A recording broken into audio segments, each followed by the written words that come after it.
la civilización hispana es una civilización que ha renegado de su origen. Y la ha renegado doblemente.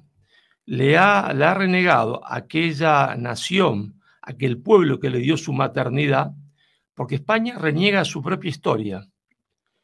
Hay un momento en la historia de España donde comienza a extraviarse, a perderse a sí misma. Ese comienzo de perderse a sí misma, de no saber qué es, por un complejo de inferioridad, en realidad un falso complejo de inferioridad con respecto a otras naciones que se le habían adelantado en el desarrollo económico, como Alemania, lleva a Ortega a decir una barbaridad histórica, un absurdo lógico, ¿no es cierto? España es el problema, Europa la solución. ¿No?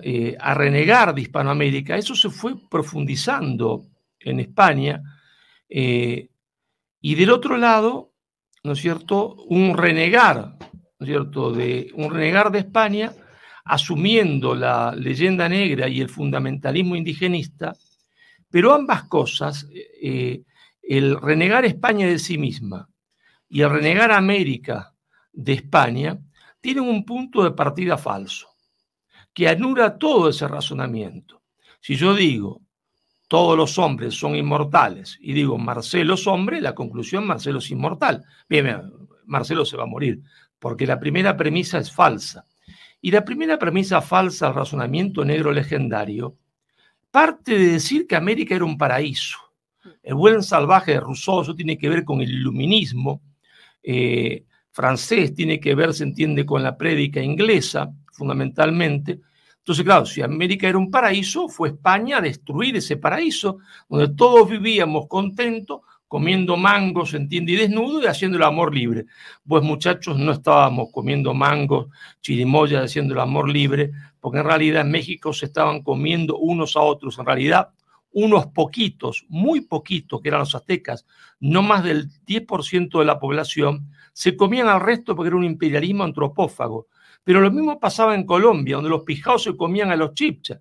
Si bien es cierto que en el Perú no había canibalismo ni imperialismo antropófago y que los incas combatían eso, era un imperialismo brutal de explotación del hombre por un falso socialismo que de socialismo no tenía nada, como reivindica la izquierda, sino de un autoritarismo total, que Stalin se queda hecho un poroto frente, se entiende, a un inca, un poroto, Stalin un niño de pecho.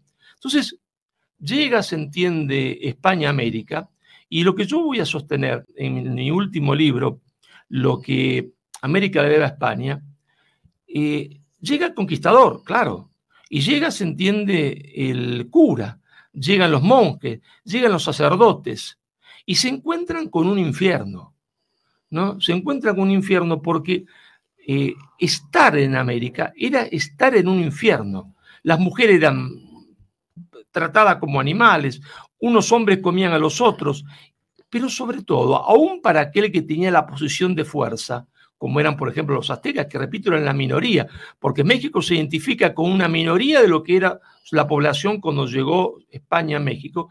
Aún en esa minoría había una opresión gigantesca de los que mandaban hacia su pueblo, pero una opresión de los dioses, porque los dioses eran dioses de la muerte, que engendraban una cultura del terror.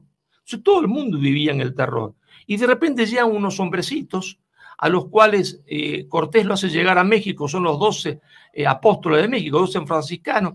El conquistador le besa los pies y esos hombrecitos que dicen, muchachos, dice, estos dioses son dioses falsos. El Dios verdadero es un Dios de amor, ¿está? Y los indios se convierten. Y se convierten porque se le dieron la gana, no como andan diciendo mucho ahora dentro de la Iglesia Católica, incluso la máxima autoridad, que se convierten porque les obligan, no se convierten porque les obligan a un carajo, se convierte porque le traen un mensaje superador. Pero era dificilísimo explicar a los indios esto. ¿Y qué pasó? El milagro de la música. Los indios comienzan a escuchar la música. El violín. Y entonces dicen, nuestra música es una música del terror, que nos hace tener miedo. Y esta es una música distinta, que nos tranquiliza, nos eleva. Ese Dios debe ser mejor que el nuestro. Y se produce una cristianización que no fue obligatoria, y la prueba de que no fue obligatoria es que cuando ese gobierno pseudo revolucionario y pseudo socialista, porque en realidad respondía a los Estados Unidos y a Nueva York, intenta durante la Revolución Mexicana extirpar el catolicismo de raíz, lo que se van a sublevar no son los más blancos de México, ni los más mestizos.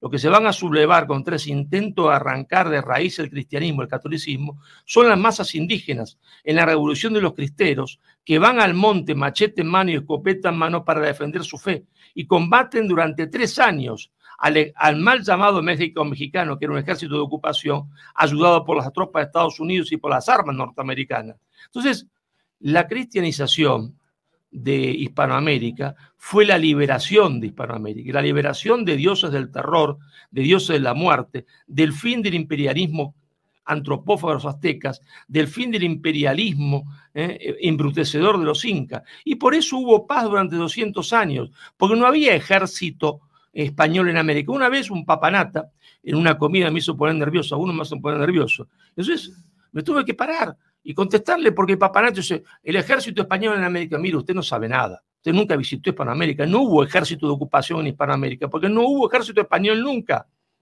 Nunca hubo ejército español. La paz se sostenía porque la gente estaba contenta como estaba. Lo que había eran milicias populares, claro, pero formadas, se entiende, por indios, mestizos, negros, milicias populares, que en cada incursión de los piratas ingleses o cada intento de invasión de los piratas holandeses salían a defender al imperio, ¿no? Esa es la verdad, de que se les oculta a los españoles. Y entonces hoy los españoles creen que fueron allá a robar, masacrar. No, señor, usted no fue a eso. Y la peor respuesta de todos los españoles, ¿cuál es? La peor de todas, que a mí me da vergüenza. Ah, yo no fui. Fueron otros porque mi antepasado se quedan. Pero usted es estúpido. Usted está perdiéndose de ponerse orgulloso por la mayor gesta histórica de la historia de la humanidad, que fue la cristianización de un continente y la liberación